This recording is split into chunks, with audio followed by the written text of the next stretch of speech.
দুবাইতে সবচেয়ে বেশি অসুবিধা কি জানেন? দুবাইতে সবচেয়ে বেশি অসুবিধা হইল অ্যাকোমোডেশন, থাকার জায়গা। এখানে বড় বড় বিল্ডিং আছে, কিন্তু এইখানে এত পরিমাণ ভাড়া, মানুষজন, একজন মানুষ ন্যূনতম 300 দেরহামে একটা বেড পায়। মানে একটা বেডে বাংলাদেশে যদি কনভার্ট করেন তাহলে 10,000 টাকা একটা বেডের ভাড়া, সিঙ্গেল বেড। একটা ছোট্ট রুমের মধ্যে 4টা সিট বসায়, অর্থাৎ 4টা সিট বসায়, এক একটা ইয়ের মধ্যে, সিটের মধ্যে 3টা করে থাকে, অর্থাৎ এক একটা যে চৌকির মতো আর কি 3টা করে থাকে। যদি 4টা বসায় তাহলে হয় 12টা। তাহলে 12টা যদি বসায় তাহলে একটা রুমের ভাড়া মানে 3500 প্লাস, অর্থাৎ 3500তে প্রায় টাকা চলে আসে 1.5 লক্ষ টাকা একটা ছোট্ট রুমের ভাড়া। আর এইখানে রাস্তায় সবচেয়ে সমস্যা হচ্ছে ট্রাফিক।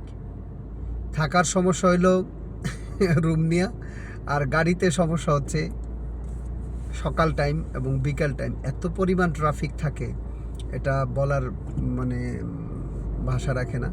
তবে ডিসিপ্লিন আছে, উল্টাপাল্টা গাড়ি ঢুকাই দিয়া ঘন্টার পর ঘন্টা জ্যাম থাকে না। এখানে প্রচুর পরিমাণের গাড়ির প্রেশার, যার ফলে সিগন্যাল থাকে। এই দুইটা হলো দুবাইয়ের সবচেয়ে বড় সমস্যা, থাকা এবং রাস্তার জ্যাম।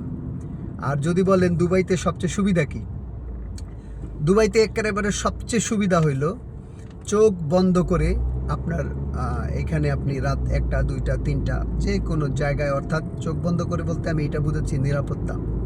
এখানে আপনার ছিনতাই, চুরি, ডাকাতি, আপনাকে হাইজ্যাক করে নিয়ে যাবে, টাকা পয়সা, এরকম কোনো সুযোগ নেই।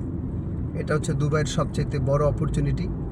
আর এখানে ইনকাম সোর্স বলতে মিডল ইস্টে সাধারণত যারা লেবার আছে তারা 1200 থেকে 1500 দেরহামে কাজ করে, অর্থাৎ বাংলা টাকায় 60,000 টাকা 55,000 টাকা এরকম বেতনে কাজ করে। তো এখানে যাদের ক্রিয়েটিভিটি আছে, যারা স্কিল আছে, তারা একটু বেশি পায়। ধরুন সব থাকা খাওয়া দিয়া 2-2,500 দেরহাম, অর্থাৎ 70-80,000 টাকা ইনকাম করতে পারে। এই হলো দুবাই সম্পর্কে কিছু ইনফরমেশন দিলাম। তো আমার মতে যারা আমাদের যুবক ভাইরা আছেন, আমাদের দেশ থেকে দুবাইয়ের দিকে না তাকায়া স্কিল নিয়ে আপনারা ইউরোপে অথবা জাপানে অথবা কোরিয়া, সিঙ্গাপুর, সেই সমস্ত দেশে যাইতে পারেন। এই মিডল ইস্টেটে আইসা কোনো লাভ নেই। সৌদি, দুবাই, কাতার, তারপরে আপনার ওমান, বাহরাইন, কুয়েত, এই সমস্ত দেশগুলিতে এরকমই ইনকাম। তো ঠিক আছে, ভালো থাকেন, বেশ কিছু তথ্য দিলাম।